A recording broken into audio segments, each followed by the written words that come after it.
And to close the case for a second opposition, world champion 1994, Harvard Kennedy scholar, former MSP and now advocate, the Right Honourable Member for Clark-Stirling, Duncan Hamilton. I was looking forward to tonight for two reasons in particular. The first was to ensure that the principal of the university could see Glasgow University Union at its best and understand that no threat to Glasgow University Union will go unchallenged.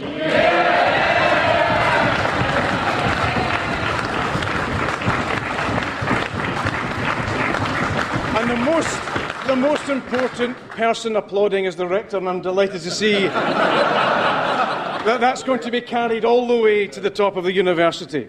But the second thing I was looking forward to was hearing a positive case for the union. I've devoted more of my life to the case for Scottish independence. I've listened to more of these debates probably than anyone else here. And one of the defining features of it has always been that there is a case, like it or not, a positive case for independence that has been constructed. Usually there has been nothing other than smears and fears, too poor, too stupid, out of time, isolation. We've heard it all. I see before me here four gentlemen I know and respect. I'm sorry, three, down.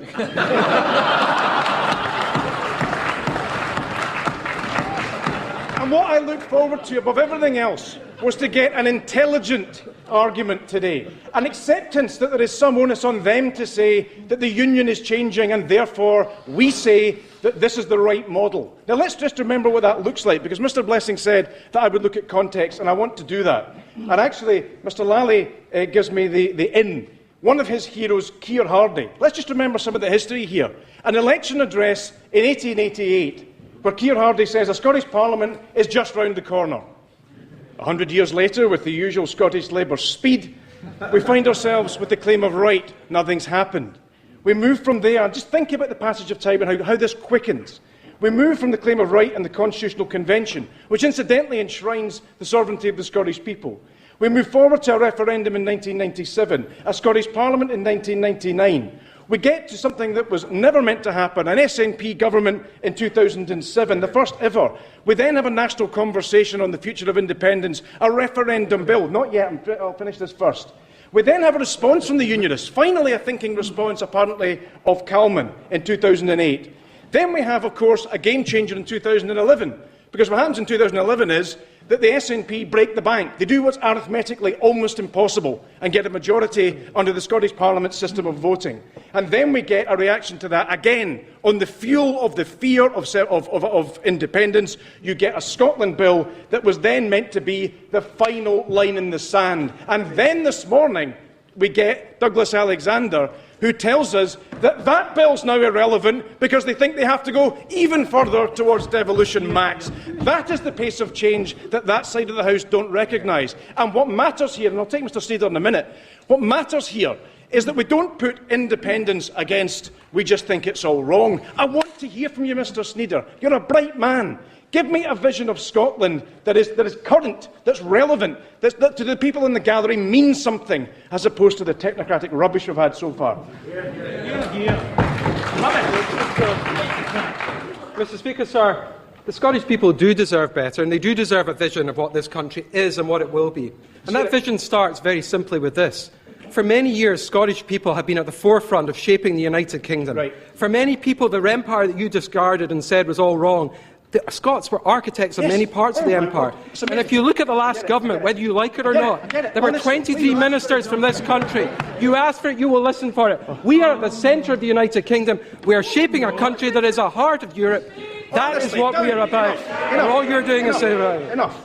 This comes back to the leadership class argument. Now, just because you two are in the leadership class doesn't mean the rest of us have to buy into it. You can take the fat cat Goffert greed and say, well, that's great, we're Scottish, therefore that proves we should never be independent. The whole point about successful Scots throughout the ages is it proves the point that Scotland can be independent. You can't play that in aid.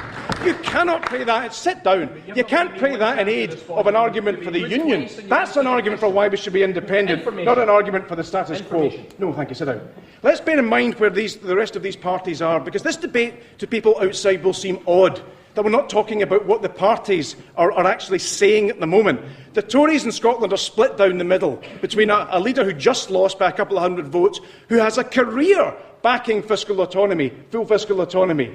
The Lib Dems, of course, had a Steele Commission that backed full fiscal autonomy, and now, of course, they were a bit startled by that. And there's another thing that's been set up under Ming Campbell, which is now to look at what comes next, the bit beyond the Scotland Bill. What we take from that is this bill's not even through the UK Parliament, and it's already out of date. That's the speed of change you don't recognise. No, actually.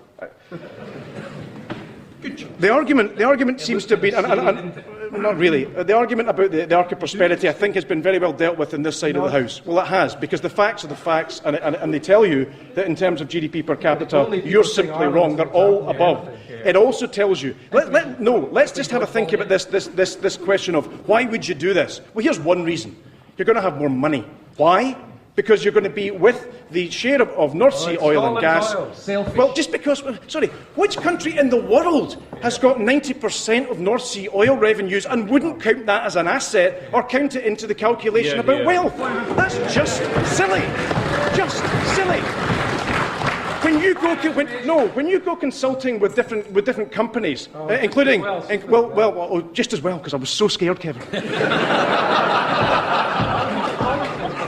So when you went consulting, when you go consulting with all these companies, you say to them, "I'll tell you what we'll do. We'll look at your books and we'll look at your liabilities, and oh my God, it's all over for you. Well, what about the assets? No, I know. There's £1 trillion of oil left, but we can't count that. Nobody in their right mind would count that, Kevin, would they? No, they wouldn't get a job at McKinsey. Why?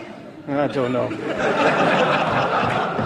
And then, just one last argument, which we can't leave Mr Lally alone on this one, because he said that the real reason we should not become independent is because we would leave England stuck with 50 years of Tory rule. So now the best argument for Scotland not being independent is because the English, when they get up to vote, can't be bothered voting in somebody else. That's ridiculous. It's ridiculous.